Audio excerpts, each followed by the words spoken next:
got so much motherfucking design on right now. Bring it down, bring it down, make it come out. I got 3 old thoughts, I'm the guap with it right now. Bitches on my line, and you know.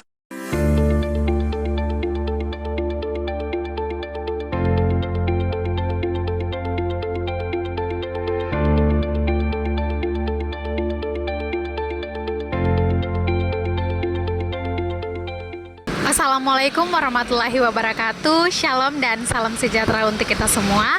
Halo guys, kembali lagi dengan saya Eka Susika Batawi. Di video kali ini saya akan membahas mengenai perubahan modal dan ekuitas. Tentu mari kita bahas secara lengkap mengenai perubahan ekuitas dan modal. Sebelumnya kita harus mengetahui pengertian dari perubahan ekuitas dan modal. Nah teman-teman, perubahan ekuitas dan modal adalah laporan keuangan yang menunjukkan perubahan nilai ekuitas atau modal suatu perusahaan selama periode tertentu. Dan perbedaan antara ekuitas dan modal, meskipun sering digunakan secara bergantian, ekuitas dan modal memiliki nuansa yang sedikit berbeda dalam konteks akuntansi dan keuangan. Ekuitas adalah hak pemilik atau pemegang saham atas aset perusahaan setelah dikurangi dengan total liabilitas. Dengan kata lain, ekuitas adalah nilai bersih perusahaan. Namun fokusnya ekuitas lebih menekankan pada hak kepemilikan dan nilai bersih perusahaan secara keseluruhan. Sedangkan modal umumnya mengacu pada investasi awal yang dilakukan oleh pemilik atau pemegang saham ke dalam perusahaan. Fokusnya modal lebih menekankan pada sumber perdanaan awal perusahaan. Analogi sederhananya, bayangkan sebuah perusahaan sebagai sebuah rumah, ekuitasnya adalah nilai rumah setelah dikurangi utang-utangnya. Dan modal adalah uang muka yang Anda bayarkan saat membeli rumah tersebut. Tujuan utama laporan perubahan ekuitas. Laporan ini menjelaskan secara rinci bagaimana nilai ekuitas perusahaan berubah dari periode sebelumnya hingga periode berjalan. Nah, melengkapi laporan keuangan. Laporan perubahan ekuitas melengkapi laporan keuangan lainnya seperti neraca, laporan, dan laba rugi. Kemudian memberikan informasi kepada pengguna. Laporan ini memberikan informasi kepada pengguna laporan keuangan seperti investor, kreditor, dan manajemen mengenai perubahan dalam struktur modal perusahaan. Kemudian komponen utama dalam laporan perubahan ekuitas dan modal yaitu komponen ekuitas. Laba ditahan. Ini adalah bagian dari laba bersih yang tidak dibagikan sebagai dividen, tetapi ditahan dalam perusahaan untuk digunakan sebagai modal kerja atau investasi. Kemudian dividen. Dividen ini adalah bagian dari laba bersih yang dibagikan kepada pemegang saham.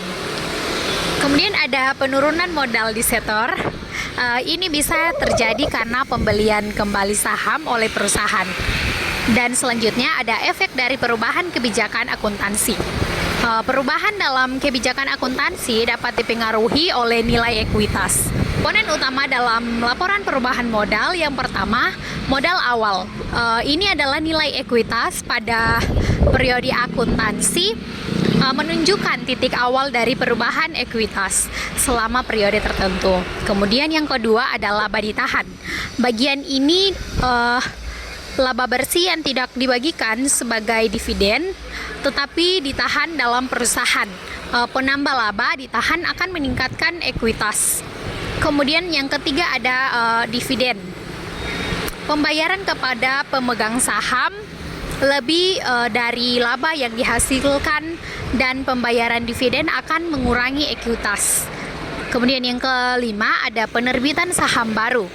Ketika perusahaan menerbitkan saham baru, modal di setor akan bertambah dan meningkatkan ekuitas.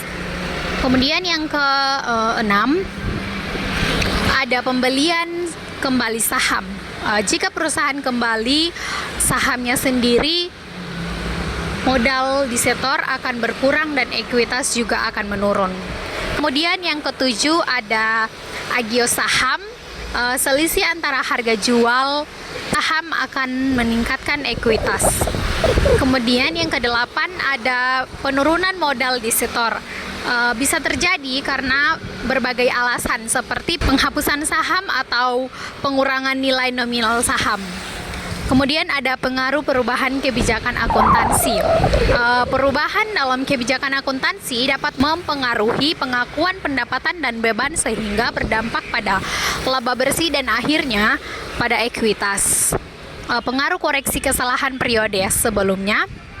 Jika ditemukan kesalahan dalam periode sebelumnya, maka koreksi akan mempengaruhi ekuitas periode berjalan.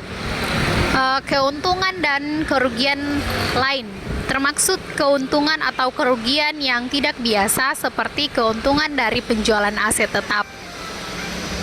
Contoh transaksi yang mempengaruhi ekuitas. Yang pertama, laba bersih. Jika perusahaan memperoleh laba bersih, maka ekuitas akan bertambah. Kemudian yang kedua, rugi bersih. Jika perusahaan mengalami rugi bersih, maka ekuitas akan berkurang. Kemudian yang ketiga, ada penerbitan saham baru. Penerbitan saham baru akan meningkatkan modal di setor dan ekuitas. Yang keempat, ada pembelian kembali saham. Pembelian kembali saham akan mengurangi modal di setor dan ekuitas. Yang kelima, ada pembayaran dividen. Pembayaran dividen akan mengurangi laba ditahan dan ekuitas. Selanjutnya, transaksi lainnya yang mempengaruhi ekuitas. Yang pertama ada revaluasi aset tetap, yang kedua penghapusan aset, yang ketiga penyesuaian nilai wajar investasi, dan lain-lain.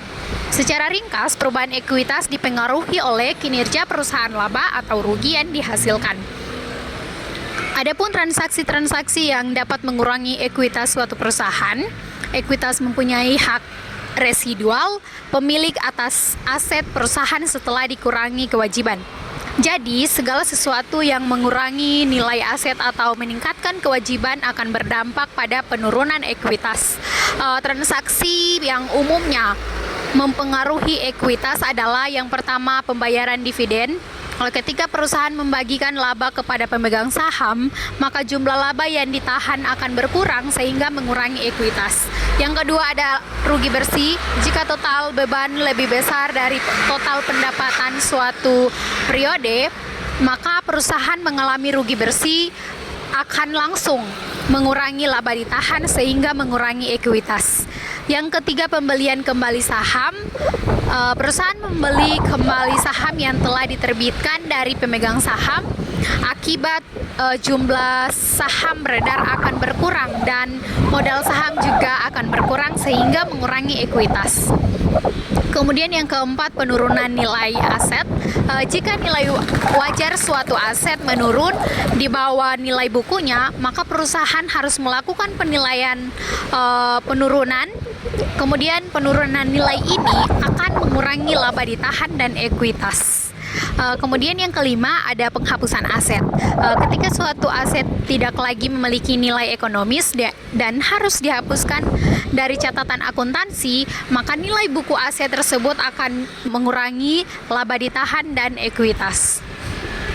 Yang keenam, pengakuan beban. Pengakuan beban seperti biaya operasional, beban bunga, dan beban depresiasi akan mengurangi laba bersih sehingga mengurangi laba ditahan dan ekuitas. Yang ketujuh, pembayaran utang.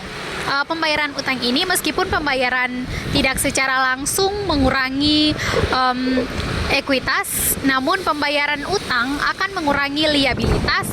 Jika aset tetap, maka secara tidak langsung ekuitas akan meningkat.